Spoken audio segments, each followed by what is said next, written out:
কিশোরগঞ্জের কটিয়াদীতে এক বাউল গানের আসরে ইসলাম বিরোধী বক্তব্য দেওয়ার অভিযোগ উঠেছে কিশোরগঞ্জ জেলা কৃষক দলের সদস্য সচিব ও বিএনপি নেতা ওবায়দুল্লাহ ওবায়েদের বিরুদ্ধে।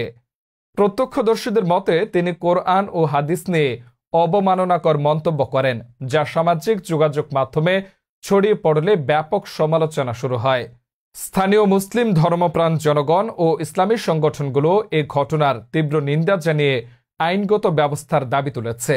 বিস্তারিত এনামুল হক জুনায়েদ এর তথ্যচিত্রে।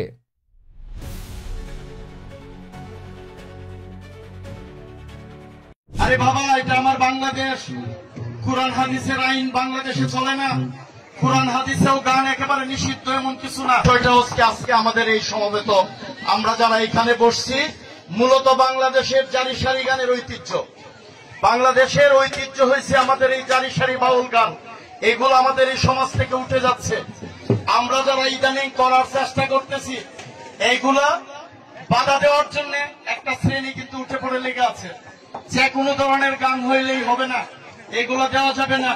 আরে বাবা, এটা আমার বাংলাদেশ, কোরআন হাদিসের আইন বাংলাদেশে চলে না।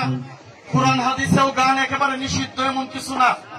তবে দয়া করে আপনাদেরকে বলি, আমাদের এই ঐতিহ্য, আমাদের এইখানে যারা সমবেত হয়েছে, অনেক বাচ্চারা এখানে জড়িত আছে, অনেক মানুষ এখানে গান শুনতে আসছে।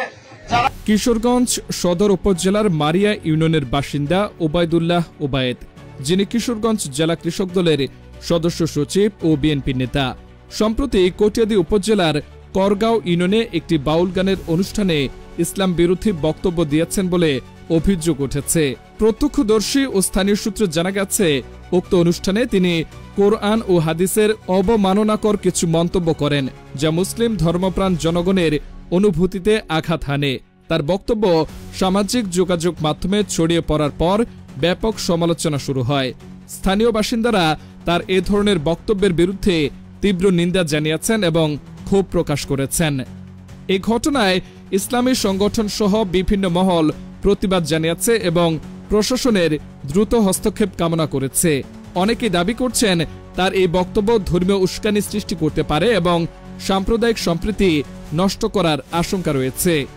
অন্যদিকে ওবায়দুল্লাহ ওবায়েদ এখনও আনুষ্ঠানিকভাবে কোনো মন্তব্য করেননি, তবে তার বিরুদ্ধে আইনগত ব্যবস্থা নেয়ার দাবিতে এলাকায় উত্তেজনা বিরাজ করছে।